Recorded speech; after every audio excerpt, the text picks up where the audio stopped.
Hi, in this recording I'm going to look at what we did with the concordance function and just talk you through some of the issues related to that. So I'm going to assume that you've got to here as before, and all you need to do is click on concordance. Now you may well just see this. So if you see some, if you want to see more options, you go to advanced. But for now, we'll just stick with basic.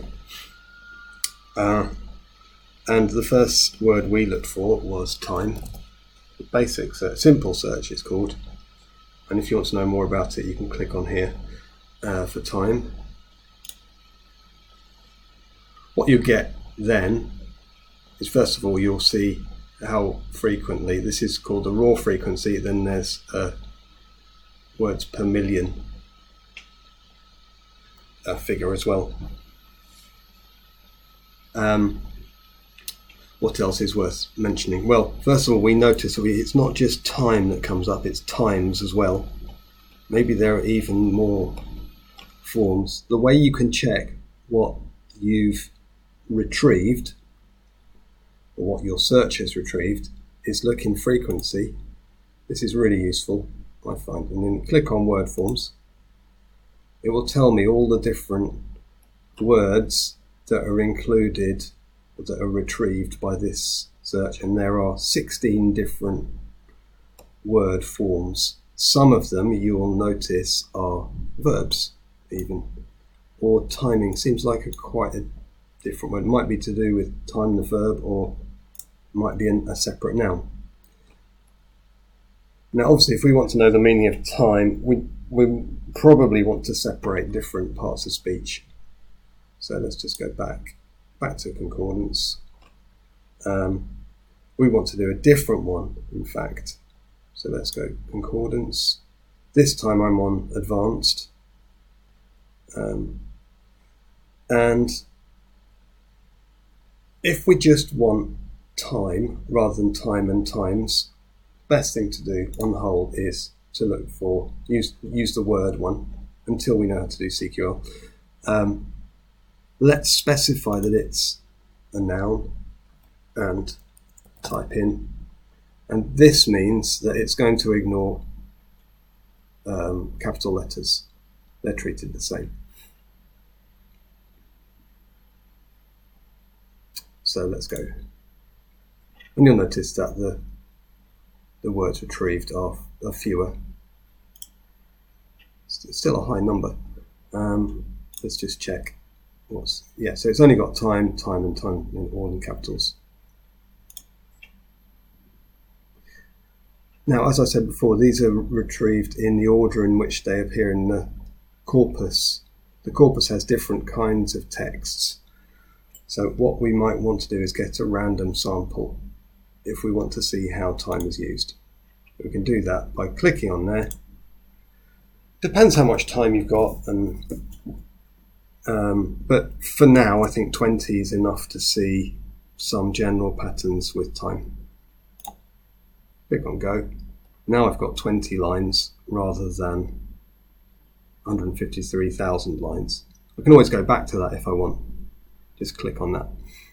And then I can have a look at the types of meanings or phrases which time is used in. So the right time, we're talking about time on a clock here, from time to time, is sort of a phrase, meaning occasionally, sometimes. At the same time, simultaneously.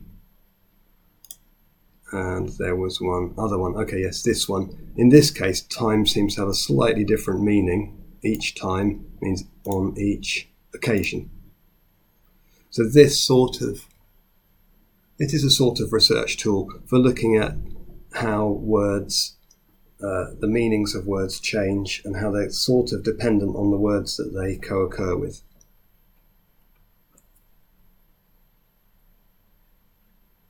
Okay, and the final thing to show you was to do with cause. So again, we're interested in what kind of words occur with it.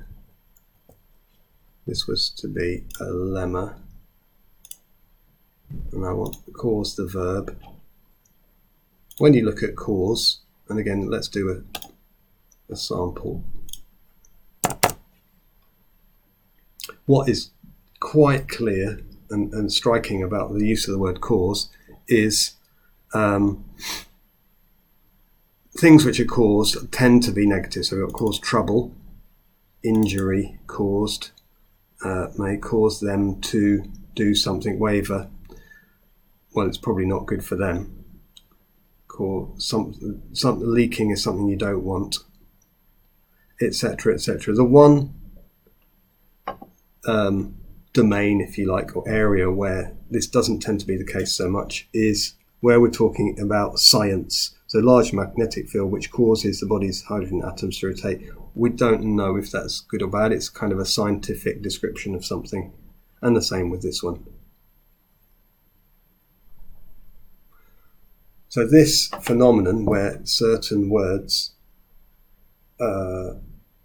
in and of themselves aren't negative or positive, but they attract, in this case, negative words or negative meanings, is called semantic prosody.